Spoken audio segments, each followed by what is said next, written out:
Mr. Ayn Ahmed, Yes, sir. how was your day? Sir.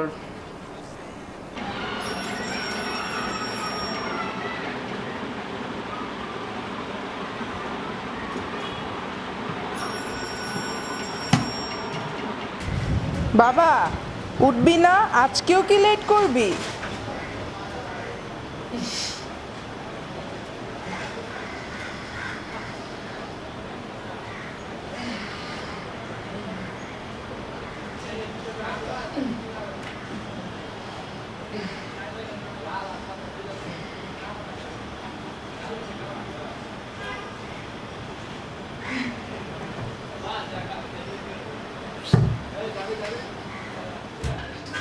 প্রত্যেকবারের মতো এইবারও আমি late.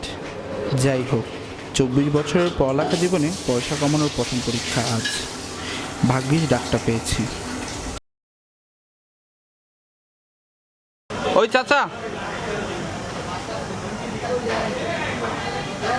সামনে চলো, সামনে চলো।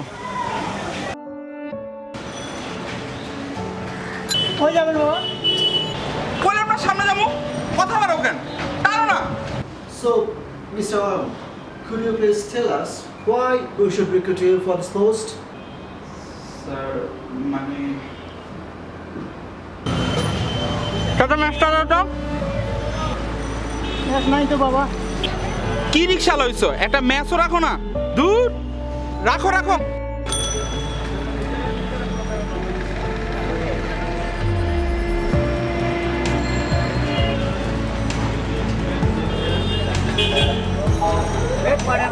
Mr. Ayn Ahmed, Yes, sir. are you interested to do this job? চাচা, এত আস্তে চালালে তো কালকেও পৌঁছাতে পারুম না, একটু জোরে টান দাও। বাবা বুড়া মানুষ এর স্যার কত দূরে টানতে পারি? সকাল কিন্তু এই বন্ধু না খেয়ে আছি। তো আমি কি করব? আজকে আমার ইন্টারভিউ, আপনি জলদি চালান তো চাচা। Excuse me. Why we should think that you are qualified?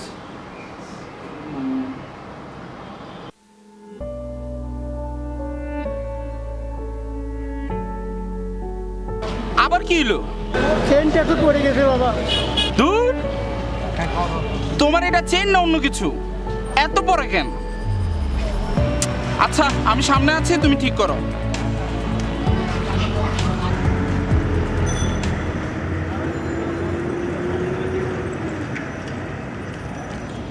দূর। Mr. Ayn, I'm going to ask you one last question. Sir rickshaw ভাড়া দিয়ে আসিনি, ভাড়া দিতে যেতে হবে।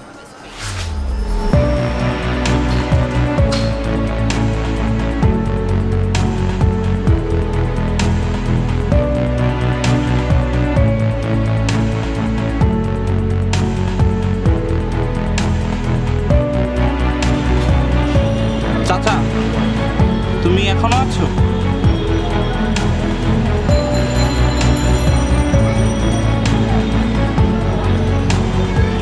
তাড়াহুড়োয় তোমার ভাড়াটা দিতে ভুলে গেছিলাম। আসি। বাবা আপনার ইন্টারভিউটা কেমন হচ্ছে?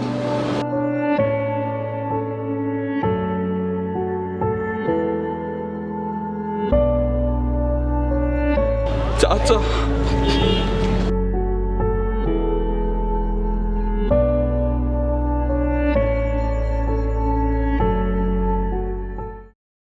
একজন রিক্সা চালক।